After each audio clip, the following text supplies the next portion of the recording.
Bonjour tout le monde, dans cette vidéo, on va apprendre la méthode la plus simple, comment faire l'addition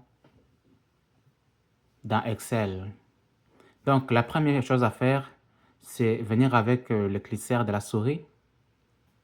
On double-clique dans un carreau, comme ça. Tu double-cliques là-bas, dans une case, on appelle ça case. Donc, moi, je vais dire carreau pour que ça soit plus simple. Et puis, tu te mets ton premier nombre, par exemple 14. Tu viens dans la deuxième carreau, tu double-cliques encore, et puis tu mets par exemple 46. Quand tu double-cliques, donc tu fais deux clics avec les boutons gauche de la souris. Ça double-clique. Et là, la réponse, on va la mettre dans la troisième case. Dans ce petit carreau ici, on va mettre la réponse ici. Et pour mettre la réponse ici, tu cherches les boutons du clavier, là on écrit égal. Tu fais égal. Et puis maintenant, la méthode la plus simple est de venir, tu viens seulement ici, c'est 14, la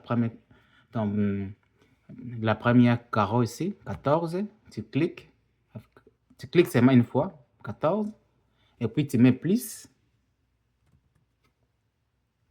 Tu viens aussi, c'est la deuxième case là, tu cliques. Là, tu as fini. Là, donc, ça ne demande pas beaucoup de choses. Là, tu as fini. Tu presses sur Enter. Donc, tu cliques sur Enter. Ou bien, tu cliques dans un autre carreau. Et la réponse se donne automatiquement comme à la calculatrice. Ça, c'est la méthode la plus simple. Voyons maintenant la méthode la moins simple. C'est de faire, donc tu commences toujours par égal. Donc, dans toutes les formules d'Excel, il faut toujours commencer par égal. Tu mets égal. Et puis, tu écris somme.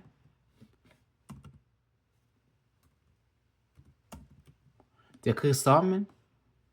Et puis, tu ouvres la parenthèse. Et tu prends le carreau que tu veux. Donc, le premier carreau ici, c'est A1. Donc, le nom du carreau ici, c'est A1. Tu écris A1.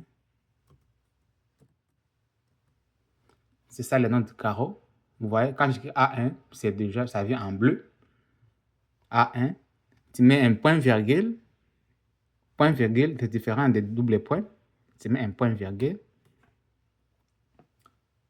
Tu écris aussi le deuxième carreau. Le nom, c'est A2.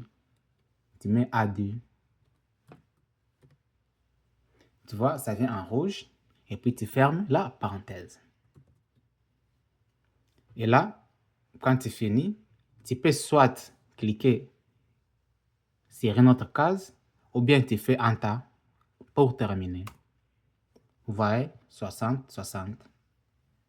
Donc, ça, c'est la méthode que beaucoup de gens utilisent.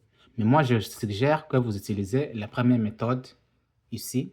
Vous voyez, la première méthode ici, qui nécessite seulement de faire égal A1 plus A2. Merci d'avoir suivi. Dans une prochaine vidéo, on va faire la multiplication.